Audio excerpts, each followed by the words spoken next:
Today, I want to talk a little bit about Snow White and the Seven Dwarfs. Just about everyone is familiar with this fairy tale from Disney's cartoon. So I don't think we need to go into the nuts and bolts of the fairy tale itself. Let's just start with a more psychological analysis of what is going on. But can you please describe when you were first introduced to Snow White?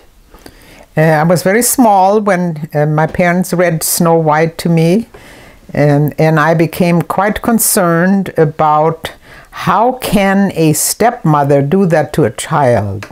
Even psychologists now seem to disagree that this is in any way upsetting or could possibly be harmful, but I remember distinctly that it bothered me that somebody could be so struck by their own beauty that they would have to destroy either their child or stepchild. Don't you think this serves as a good warning for children what not to do as they grow up?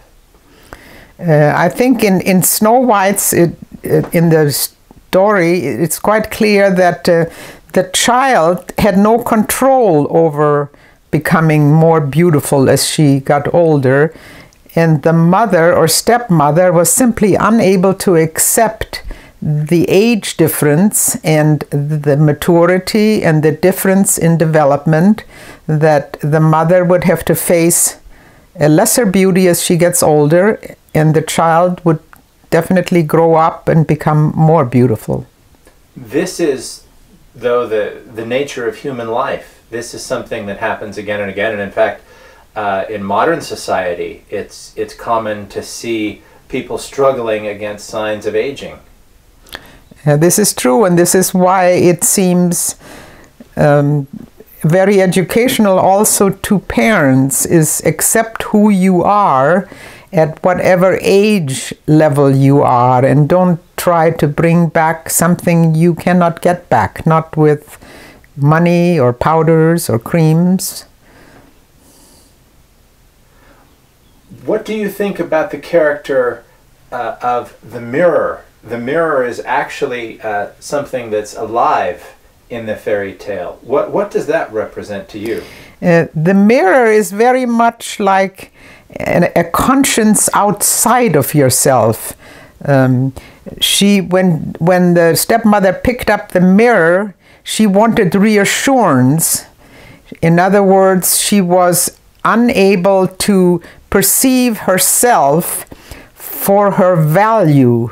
She was only concerned with what showed to other people.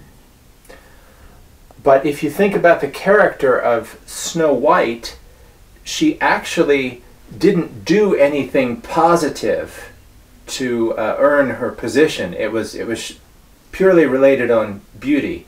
What does that say to you of how it works in the fairy tale?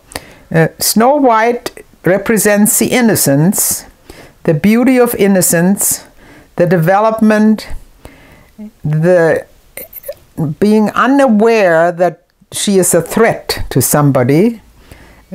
Nowhere in any of the versions did it speak about Snow White being at all concerned about her looks, where with the stepmother it was almost like a daily activity that she needed reassurance that she is the best, she is the most beautiful. And it is not uncommon for people to have that feeling, to have not necessarily their own beauty, but to have the biggest house and the biggest car and the most money and the nicest shoes, and it is an unhealthy competition. Do you have any concrete examples for that in cases you've dealt with? Yes, I have, particularly people that see they are high achievers, and as long as they have something else that they need to achieve, things are going well. But once they have reached every goal that they have set for themselves, many of them become extremely depressed and even can become suicidal because there is no other avenue and no other gain. and particularly when you are looking at women more than men, when beauty fades, this is often extremely difficult for people to accept. So is the fairy tale basically pointing out that the queen should have set her sights on something else? Very much so, because nowhere in the fairy tale do you see or hear anything that she is doing to help anybody else, to do anything for a household, for a person, for an animal, or even have any interests. And again, in psychology, if the only concern is your beauty or your life, it's not permanent. What do you think about the characters of the dwarves? Now, of course, Walt Disney magnified those characters in his cartoon, but the dwarves in the fairy tale also have some role to play. What do you think about their role? In different versions, they have different roles. In some versions, they are cantankerous and they're complaining that Snow White is not cleaning for them. In other versions, you see that they're very pleased with what Snow White is doing. She's cooking for them and she's making their beds. And again, they come through as very different people. And some of them even, they are heroic. And in others, they are sort of subhuman.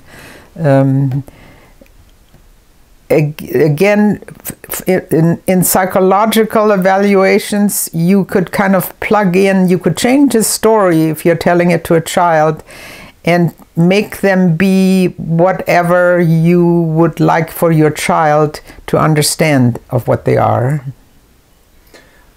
Now, as a final point, many times people make fun of fairy tales because they say, well, it's all about a happy ending.